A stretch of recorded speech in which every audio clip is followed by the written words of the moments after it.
మద్దతు ధర కూడా రావట్లేదని వడ్లకి నిప్పు పెట్టిన రైతు.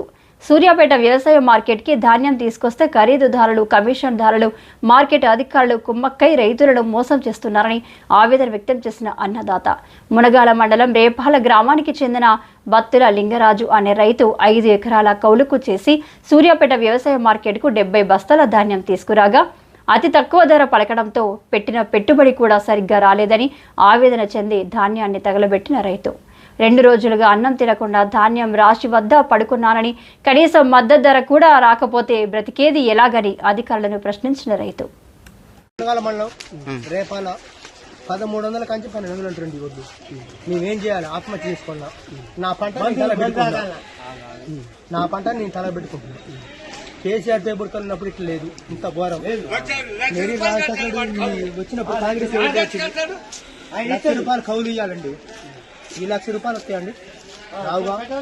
మరి నా పిల్లలు అమ్మాలా?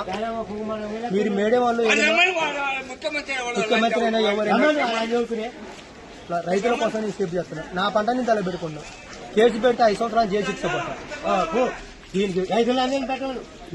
దీనికి నేను సిద్ధంగా ఉన్నా. 10 సంవత్సరాలు జైలు శిక్ష చేస్తా. సరే ఆడుంటాడుగా 10 సంవత్సరాలు 5 సంవత్సరాలు. మళ్ళా కేసీఆర్ వస్తే నేను తీసుకొస్తాను బయటికి, లేకపోతే ఆడు సంపత్తి సంపని. అది రైతు పరిస్థితి.